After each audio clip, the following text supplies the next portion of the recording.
ओम वास्तु व ज्योतिष चैनल में आपका हार्दिक अभिनंदन। श्रीमद् भागवत गीता का 6ठे अध्याय का महात्म प्रारंभ होता है।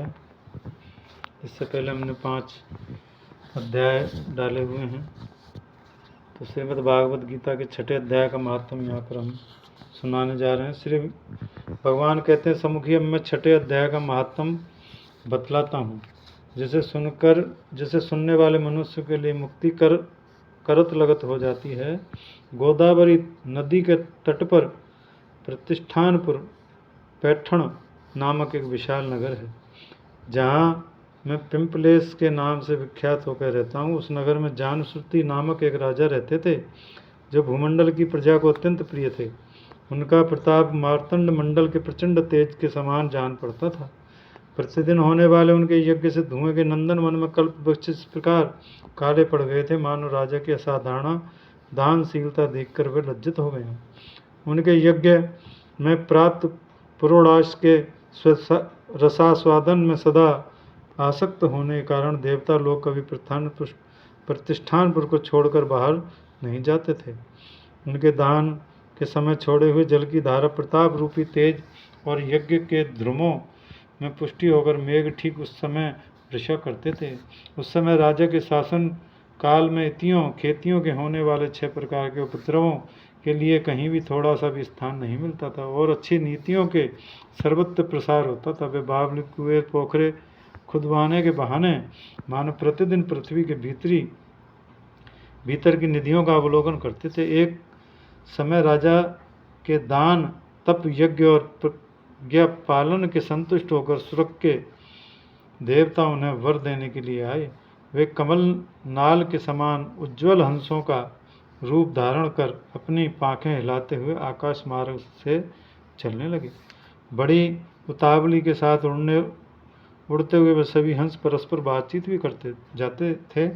उसमें से वृद्धाक्ष आदि जो 3 हंस वेग से उड़कर आगे निकल गए। पीछे वाले हंसों ने आगे जाने वाले संबोधित करते हुए कहा, अरे भाई भद्राक्ष, तुम लोग वेग से चलकर आगे हो गए हो। यह मार्ग बड़ा दुर्गम है, इसमें हम सबको साथ मिलकर चलना चाहिए। क्या तुम्हें दिखाई नहीं देता? यह सामने ही पूर्ण मूर्ति महाराज जानुश्रुतिका का तेज पुण्य अत्यंत स्पष्ट रूप से प्रकाशमान हो रहा है। उस तेज से भस्म होने की आशंका है, अतः सावधान होकर चलना चाहिए। पीछे वाले हंसों के ये वचन सुनकर आगे वाले हंस पड़े और उच्च स्वर के उनकी बातों का अवहेलना करते हुए बोले, अरे भाई, क्या इस राजा जानुश्रुति तेज ब्रह्मादि महात्मा रैंक के तेज से भी अधिक तीव्र है? हंसों की ये बात सुनकर राजा जानुश्रुति अपने ऊंचे महल की छत से उतर गए और सुखपूर्वक आसन पर विराजमान हो गए। उन्होंने सारथियों को बुलाकर बोले, जाओ महात्मा रैंक को यहाँ लेके आओ। राजा का यह अमृत के समान वचन सुनकर वह नामक सारथी प्रसन्नता प्रकट करता हुआ नगर के बाहर निकला। सबसे पहले उसने मुक्तिदायिनी काशीपुरी की यात्रा की, जहाँ जगत के स्वामी भगवान विश्वनाथ मनुष्य को उपदेश दिया करते हैं। इसके बाद वह गया क्षेत्र में पहुँचा, जहाँ प्रफुल्ल नेत्रों वाले भगवान गदाधार संपूर्ण लोगों का उद्धार करने के लिए निवास करते हैं। तदंतर नाना तीर्थों में भ्रमण करता हुआ सारथी पाप नाशनी मथुरापुरी में गया। वह भगवान कृष्ण का आदि स्थान है, जो परम महान और मोक्ष प्रदान करने वाला है। वेद और शास्त्रों में ये तीर्थ त्रिभुवनपति भगवान गोविंद के अवतार स्थान के नाम से प्रसिद्ध है। नाना देवता और महर्षि उनका सेवन करते हैं। मथुरा नगर कालिंदी यमुना के किनारे शोभा पाता है। इसकी आकृति अद्रचंद के समान प्रतीत होती है। वह सब तीर्थों के निवास से परिपूर्ण है, परम आनंद प्रदान करने के कारण सुंदर प्रतीत होता है। गोवर्धन पर्वत के होने से मथुरा मंडल की शोभा और भी बढ़ गई है। वह पवित्र वृक्षों और लताओं से आकृत है। उसमें 12 वन वह परम पुण्य में तथा सबको विश्राम देने वाली श्रुतियों के सारभूत भगवान कृष्ण की आधार भूमि है। तत्पश्चात मथुरा से पश्चिम और उत्तर दिशा की ओर बहुत दूर तक जाने पर सारथी को काश्मीर नामक एक नगर दिखाई दिया, जहाँ शंख के समान उज्ज्वल गगनचुंबी महलों की पंक्तियां भगवान शंकर के अट्ठहास की भांति शोभा पाती हैं। जहाँ ब्राह्मणों के शास्त्रीय आलाप सुनकर मूक मनुष्य भी सुंदर वाणी और पदों का उच्चारण करते हुए देवता के समान हो जाते हैं। जहाँ निरंतर होने वाले यज्ञ ध्रुव के व्याप्त होने के कारण आकाश मंडल मेघों से घुलते रहते पर भी अपनी कालिमा नहीं छोड़ता। जहाँ उपाध्याय के पास आकर छात्र जन्मकालीन अभ्यास से ही संपूर्ण कलाएं स्वतः पढ़ लेते हैं, तथा जहाँ मणिकेश्वर नाम से प्रसिद्ध भगवान चंद्रशेखर देवदाहियों का वरदान देने के लिए नित्य निवास करते हैं। कश्मीर के राजा मणिकेश्वर ने दिग्विजय में समस्त राजाओं को जीतकर भगवान शिव का पूजन किया था, तभी से उनका नाम मणिकेश्वर हो गया था। इन्हीं के मंदिर के दरवाजे पर महात्मा रैंक एक छोटी सी गाड़ी पर बैठे अपने अंगों को खुजलाते हुए वृक्ष की छाया का सेवन कर रहे थे। इसी अवस्था में सारथी ने उन्हें देखा। राजा के बताए हुए भिन्न भिन्न चिन्हों से उन्होंने शीघ्र ही रैंक को पहचान लिया और उनको चरणों प्रणाम करके कहा, महात्मन, आप किस स्थान पर रहते हैं? आपका पूरा नाम क्या है?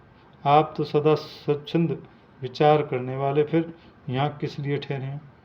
इस समय आपका क्या करने का विचार है? सारथी के ये वचन सुनकर ब्रह्म आनंद में निर्विघ्न महात्मा रैंक ने कुछ सोचकर उससे कहा, यद्यपि हम पूर्ण काम है, हमें किसी वस्तु की आवश्यकता नहीं है, तदपि कोई भी हमारी मनोवृत्ति के अनुसार परिचर्चा कर सकता है। रैंक के हार्दिक अभिनंदन को आदरपूर्वक ग्रहण करके सारथी धीरे से राजा के पास चल दिया।